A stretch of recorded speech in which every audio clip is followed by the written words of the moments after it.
In the spring of 1982, two nations went to war over a scattering of cold, remote, windswept islands in the far South Atlantic Ocean, thousands of miles from anywhere, home to fewer than 2,000 people and vastly more sheep.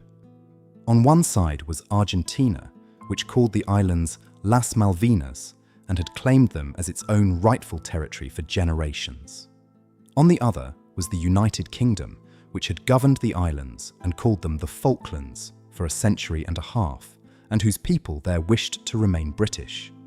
It was a war that almost no one saw coming, fought at the very edge of the world, in one of the harshest environments imaginable, between a European power and a South American nation, over islands that most people in either country could barely have found on a map. And in just 10 weeks, it would cost the lives of nearly 1,000 people, sink great warships, reshape the politics of two nations, and leave a legacy of grief, pride, and bitter dispute that endures to this very day. Today, we are going to tell the story of the Falklands War, how it began, how it was fought across the freezing seas and barren hills of the South Atlantic, and how it ended. Using advanced AI trained on the historical records of the conflict, the accounts of those who fought and lived through it, the diplomatic and military documentation, and the historical study of the war and its origins, we have reconstructed the story of the Falklands War. To understand it, you must first understand the long and genuinely disputed question of who the islands truly belonged to. The roots of the conflict lay in a sovereignty dispute stretching back centuries, and it is a dispute in which both sides have long held sincere and deeply felt claims. The islands lie in the South Atlantic, off the southern part of South America, though still a considerable distance out to sea. Their history of discovery, settlement, and control was tangled, involving several European powers over the centuries, with various nations establishing and abandoning settlements and claims at different times. Argentina traces its claim in part to its inheritance of Spanish territory in the region when it became independent, and regards the islands as an integral part of its national territory, unjustly taken and held by a colonial power far across the ocean. For Argentina, the islands, which it calls the Malvinas, are a matter of profound national feeling, a piece of the homeland to be recovered. Britain, for its part, established control of the islands in the 19th century and governed them continuously thereafter, and points to that long possession, and above all to the wishes of the island's inhabitants, who are overwhelmingly of British descent, and who wish to remain British as the foundation of its position, invoking the principle that the people who live there should determine their own future. This dispute, sincere and unresolved on both sides, simmered for many decades, the subject of long and fruitless diplomatic negotiations, a slow-burning disagreement that most of the world paid little attention to, until, in 1982, it suddenly erupted into war. The spark came from the internal troubles of Argentina and the decision of its rulers to act. At this time, Argentina was ruled by a military government, a dictatorship that had seized power and governed harshly. And this government was in deep trouble. The country was suffering from severe economic problems and growing popular discontent, and the regime, unpopular and under pressure, was looking for something that could rally the nation behind it and shore up its crumbling authority. The recovery of the long-claimed islands, a cause with deep and genuine emotional resonance for the Argentine people, offered exactly such a rallying point. The military rulers calculated fatefully that Britain, a distant power with many other concerns, would not fight a full-scale war over such small and remote islands so far from its own shores, and that a swift seizure would present the world with a done deal that Britain would ultimately accept. It was a catastrophic miscalculation. In early April of 1982, Argentine forces launched an invasion of the islands. The small garrison of British Royal Marines stationed there, hopelessly outnumbered, put up a brief resistance but was quickly overwhelmed, and the Argentine forces took control of the islands, raising the Argentine flag and installing a military governor. In Argentina, the news was greeted with jubilation, huge crowds celebrating the recovery of the Malvinas, and the beleaguered government basked, for a moment, in a wave of national euphoria. But Britain's response was not what the Argentine rulers had expected.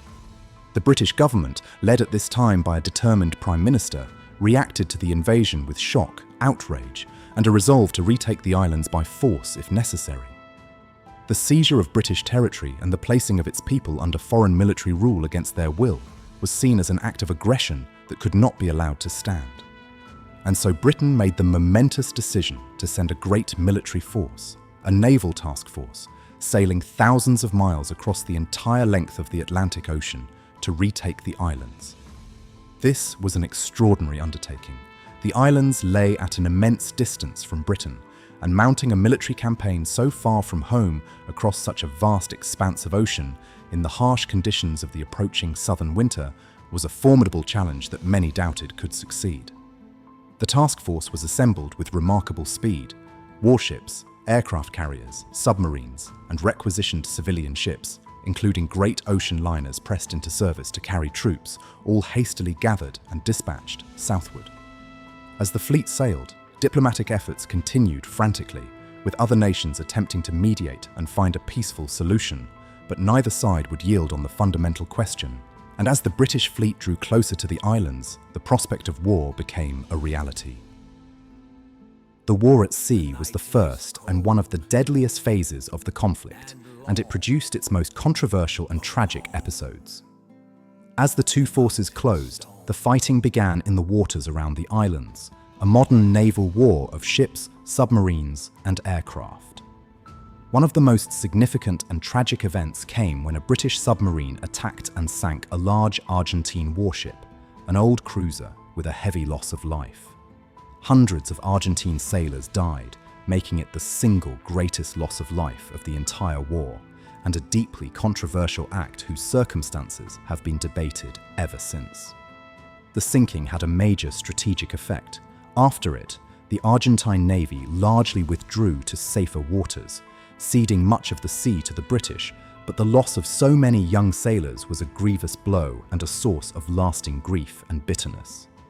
The Argentine forces struck back from the air.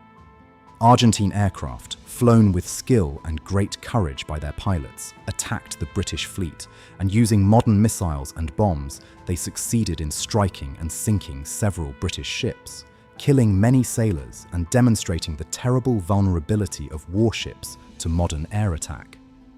The loss of British ships and lives to the Argentine air assault was a serious blow and a shock, showing that this would be no easy or bloodless campaign. The war at sea was hard fought, deadly, and costly to both sides, a grim struggle in the cold waters of the South Atlantic that claimed hundreds of lives before the land battle had even truly begun. Then came the landing, and the brutal land campaign across the harsh terrain of the islands. Despite the losses at sea, the British pressed on, and their ground forces made an amphibious landing on the islands, establishing a beachhead from which to advance on the main settlement and the Argentine forces holding it. What followed was a grueling land campaign fought in some of the most difficult conditions imaginable. The islands were cold, wet, boggy, and barren, swept by fierce winds and freezing rain, with little cover and harsh, exposed terrain. The British troops, having landed, had to advance across this brutal landscape, in many cases on foot, carrying heavy loads over long distances in bitter conditions, a punishing march across the wet and frozen ground toward the enemy positions. The Argentine forces, many of them young conscripts, held defensive positions on the hills and high ground guarding the approaches to the main settlement, and the British had to take these positions one by one. The result was a series of hard, often nighttime battles for the hills and ridges, fierce close quarters fighting in the cold and the dark, as British troops assaulted the entrenched Argentine positions, and both sides fought and died on the bleak hillsides. The fighting was intense and the conditions were merciless, with soldiers on both sides enduring the cold, the exhaustion, the fear, and the violence of battle in one of the most inhospitable environments on Earth. Slowly, at great cost, the British fought their way through the ring of defensive positions and closed in on the main settlement. And amid the strategy and the battles, it is essential to remember the human cost borne by soldiers, sailors, and islanders alike. The war, though short, was deadly. Hundreds of Argentine service members died, and hundreds of British service members died, along with a small number of the islanders themselves, caught in a conflict that engulfed their remote home. Many of the Argentine soldiers were young conscripts, sent to fight and die in a harsh and distant place, some of them poorly equipped and supplied for the brutal conditions, and their suffering and their losses were a tragedy felt deeply in Argentina. The British forces too lost many young men, killed in the sinking of ships, in the air attacks, and in the fierce battles for the hills.